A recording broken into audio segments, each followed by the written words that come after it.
we're waiting for Billy to come on, I just wanted to let you know a little bit about him. He's probably one of the first persons that I met that was sober. I met him through my brother, John. I was not used to anybody that didn't party, so it was kind of uncomfortable because I didn't want to do anything wrong. But he was so great. He was so great about it and said that I would get it at some point. And I did. And I thank him for that. Well, listen,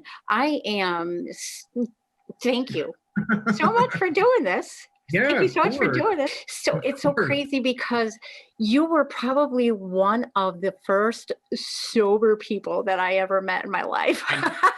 I remember meeting you at Johnny's old place. Yeah. And Johnny's saying, like, I think my sister's, I think she needs to get, because you weren't sober yet. No. Oh God, no. I remember you being very uncomfortable at some yeah. I was very, very uncomfortable, but I was also very intrigued by the whole thing. Listening to you you guys were sober and doing the sober thing. And I'm like, all right, watching you guys. And it's like, all right, well, it's okay. It's not a bad thing. And then I got into it in 2010. I start really, really getting into it. And I always remembered you. And I'd send you these little text messages every morning, the Just for Today. I love them. I don't respond, but I love them. Thank you. It was so crazy because you were also one of the first people that I knew that had relapsed, and that scared me because first of all, I loved you so much. And second of all, it was like, oh my God. And I kept hearing this thing of, well, relapse is part of recovery. And I'm like, why are you saying this? I don't, and it would scare the crap out of me. And I kept sending you the text messages and you really weren't responding. I remember getting this one text message from you after I had sent out this text message I didn't even know if it was going to you or not. And I was just like, whoever's reading this is for my friend Billy. He has no idea how much he's helped me with my sobriety and blah, blah, blah, blah, blah. I'm sending it out to the world. And you had texted me back saying that, I think you were on the East Coast and you were, I don't know, something was happening legally.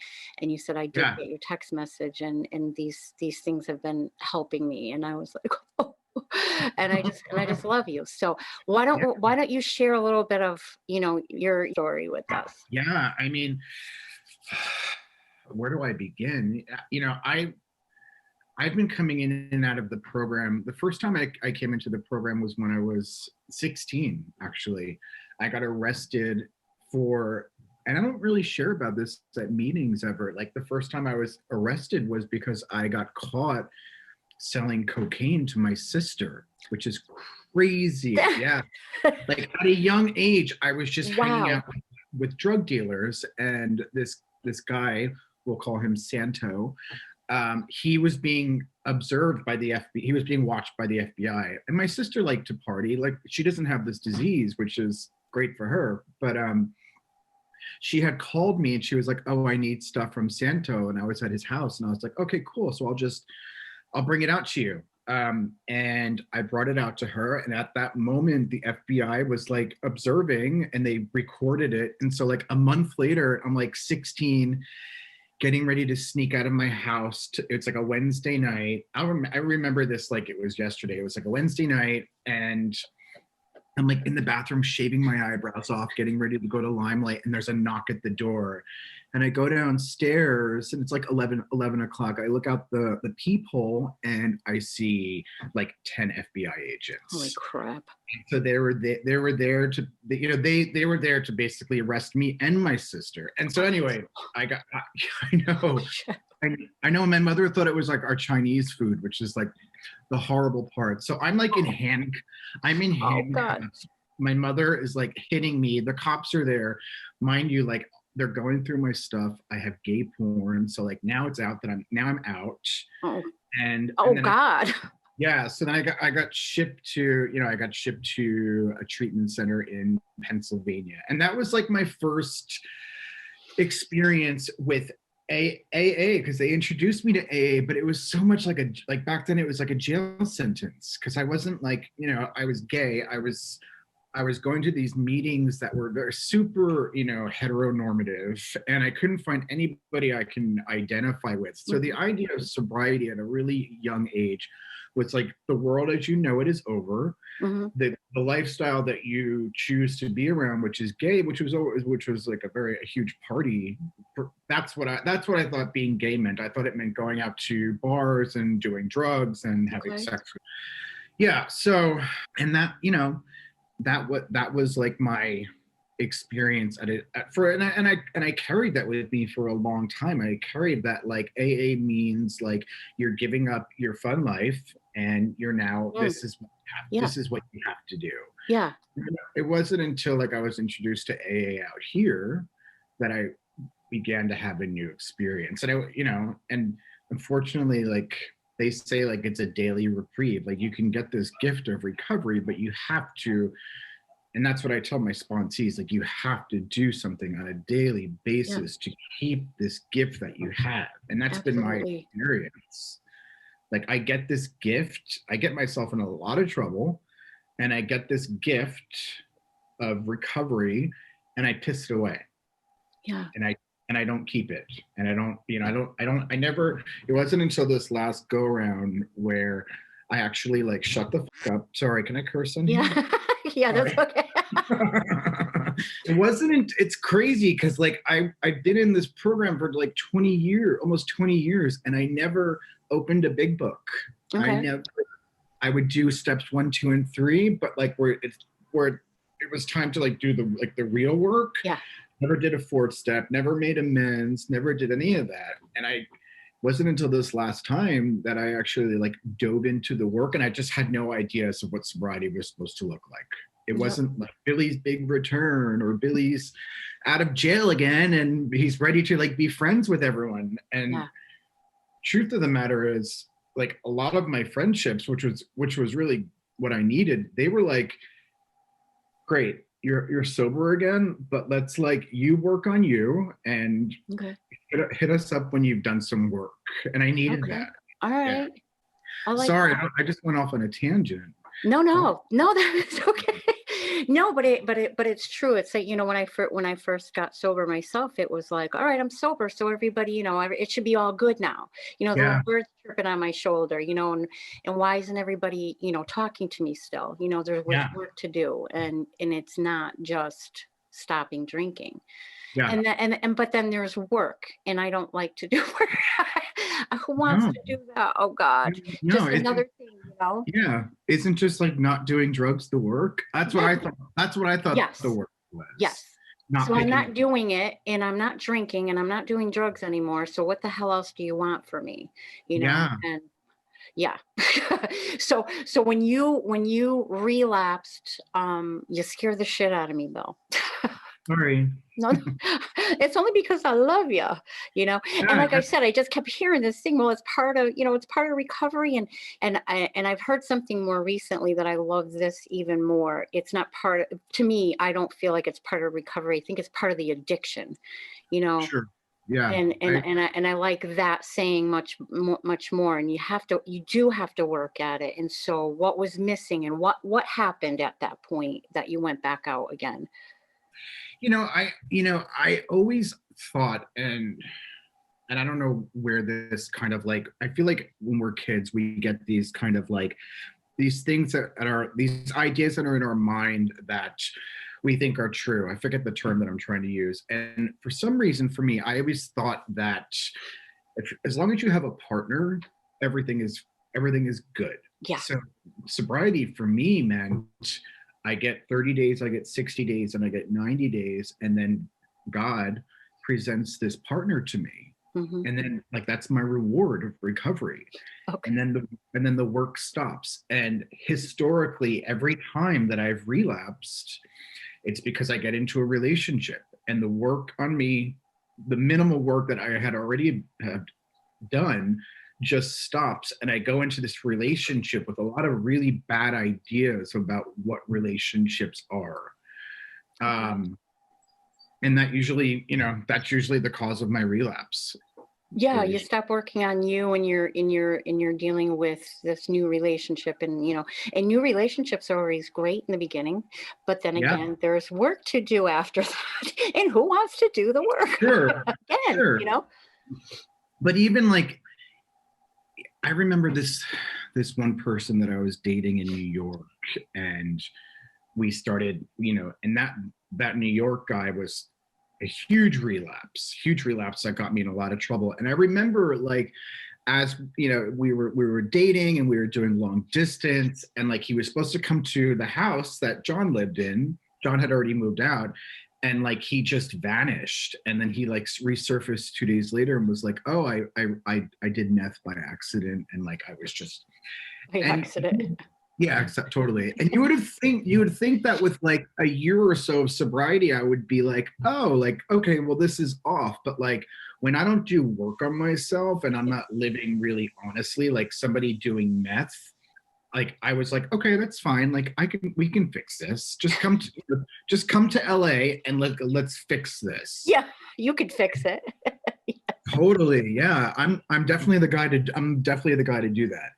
And historically, like, they have these relationships, like I said, they always get me high before I get them sober. Yeah. Always. Yeah, Yeah. you have done some amazing work over the last few years, my friend. That, for some reason, like there's certain things I like to do to keep my sobriety, and I love to do service work. That has significantly changed the quality of my life. Like helping out, and it's not convenient, and it's not like, sometimes I think to myself like, oh God, what have I gotten myself into? Yes. But like, I'm selfish, I'm self-centered, I'm self-seeking. I want what you have, and I want everything for myself. But the idea of like doing things for other people, I know the reward is like I get to like kind of feel good about myself. I get to like actually help somebody. And so these little things I do, like they give me a purpose. Awesome. Yeah, like me and my buddy Adrian, in year one of sobriety, we started this donation drive for the LGBT youth, the youth center, and it was great. The response was great. Year two, we were like, hey, I think we really need to like bridge out and like show support to our trans brothers and sisters. So we did this cosmetic drive. We did it Okay. 1 year. The response was great. We did it 2 year. The response was bigger. We did it 3 year. The third year, the response was huge. And now we're at this point where like we're doing it again, but this is becoming so huge, like so big that, it's just expanded. And like I've never been built that way. I've never been like the kind of person that wants to like do things like that, but I do it because I really do think that aids to my recovery. That is amazing. I love to hear that Yeah, because, your brother, like your I brother know helped. a lot of times I start something and, and it feels good for a little while and then it's like, and then I'm just going to put this to the side and yeah. I And, mean, there's a couple times when we're in the midst of like the donation, because I have a spare room, and I'll walk past it and there'll be like boxes and boxes and boxes, and I'm like, oh my God, like what have I gotten myself into? There could be any there. What if there's a bug? What if there's whatever? Why does my bedroom look like a storage at Sephora? But like I believe like this helps my sobriety, and so I do these things. that's awesome. Well, it gets you out of yourself. It gets me It out gets of you my. totally out of yourself and into something else, Yeah. and it really does. And I remember so many times because I'm very, I could get very, very selfish and very self-centered, me, and that's part of the disease of being this, Yeah. and I Yeah. remember not having any gratitude. None, none, No, zip, no, no, no, zero, no, no. and whatever, and always feeling sorry for myself, and and I remember my sponsor would tell me, "Come on, we're going to get our gratitude on," and take me down to a soup kitchen and peel Yeah. potatoes, and I'm like, "What the hell is this?" And what the like I don't know anything about this. I lived in this little bubble, and I just didn't Mhm. understand. And Yeah. when I am feeling really bad or, really down on myself, for whatever reason, I always think about that. I always think about those things, Yeah. and this is one of the reasons too that I keep on sending out those just for today's, and it's getting bigger and bigger. It takes me over an hour now every day, because I send them out individually, and it helps me. And and whether I get a response or not, that's not the thing anymore. Before it was like, whoa, they don't even answer. And now it's more for me. I'm getting myself out of myself. It's the way I start my day. And every time I send one to you, darling, I think about you, and I smile. My heart smiles, because I just remember what you have gone through in the last 11 years that I've known you. I Yeah. don't know, before, during, after, but since I've known you. And you were one of the people I called when I was getting married again for the third time. I was like, Belle, can you stand this 3 times? 3 strikes and I'm out, or third time's a charm. Yeah. I follow you, and I watch, the good things that you are doing, and it makes me so happy. So tell me, how long are you sober? What's your In sobriety date? in January 13th, on January 13th, I'll be 5. 5. That's good. 5. Is this the longest you've gone? This is the longest and this is the longest, and I think the best quality, the only quality recovery that I've had. I've never taken that time to just really look at Yeah. like, my past trauma. I never wanted to admit that I had any past trauma. Like Of course. I felt that if I admitted my father leaving me affected me, then I felt like that was giving him power again in my adult life. Yeah. And it wasn't until this sobriety that I found a great therapist, and we kind of got to like a lot of the core of my issues, and I got to forgive my father, and I got to move on from that relationship. And That's so that awesome, was honey. like that was healing. And then That's like, huge. yeah, I didn't, Huge. who wants to admit that this person like who wants to admit that they've been hurt? I don't like to admit that I've been hurt. No. But I carry all that, yeah, and I carried all of that trauma into like all of my relationships. And I knew, like, I had enough evidence now to know that I needed to do the work on myself if I wanted to have a healthy relationship. And so that because of that, I've been single for 5 years, because I really needed to, like, and this is the longest I've ever been single.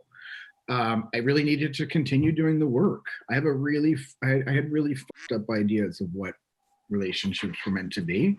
Yeah. And yeah. Yeah. Good. Yeah. How's your mom? She's good. Everyone's good. Everyone's good at home. I'm hoping to go visit them in December. I don't know. Yeah. I get nervous because, they're not that young. And the holidays are important because for so many, like, I didn't show up, and like they would buy me tickets, and I just couldn't put it together to like get on a plane to go home. And I ruined a lot of holidays. So it's important for me to kind of like be there and to show up for them and to be as helpful to them as I can. So I'm hoping I'll be able to see them. I hope you will too, sweetheart. Yeah. And thank you again for doing this with me. Yeah, I love you so much. I love you too. This was fun. Well, I'm wishing you a very, very Merry Christmas. You if too. You need anything, you know where I am. Yeah, I appreciate everything that you do too. From even though Thank you. I don't always respond to your messages. I know. I'm good with it. Sometimes I'll look at it. I don't, my feelings don't get hurt anymore. And that's sobriety, and that's good sobriety, right? That there. is good sobriety. I do not feel. I just do it because I want to. I love to, and it helps me. And and it helps me to think of you every day. And when I send that out to Billy C, I just get a big smile on my face. Oops. And now I know. I just thought you'd like. I'm like, she just clicks and sends it to everybody. But now I know you send it to everybody. Now I feel guilty. No. No, do not, please do not. No, it's just, somebody said to me, why don't you just send them like in a mass text? And I said, because Yeah, that would take 1 second, and I sit, this is my meditation in the morning. And yeah. I sit and I send out good morning, happy Friday or Saturday or Sunday, have a good Yeah. day, and then the just for today. And It's some people get, the live, laugh, love, and some people get, a scripture, and some people, yeah, everybody gets something a little different, but it takes me about 45 minutes or an hour, and that's part of my daily meditation. And yeah. if nothing else, it's it's, oh God, us Oh, that's good. alcoholics, we got our things we got to do each day, and if I don't do it, I feel really off. I know I've sent a couple of just for tonight's. No, that's and that's something that I try to like tell clients that I work with at the treatment center. Like, if you don't want to do meetings, if you don't want to do this, at least do one thing for your recovery, and like Every day. every day. Every Yeah. day. And your That's all chances we are that's high all that we have. We have yeah. we have just for today. That's it. That's it. Yeah. I love you, sweetheart. Thank you so I love you much. too. Thank you. I love Yeah. you. Love you too. Mwah. Bye. Bye, honey. Night.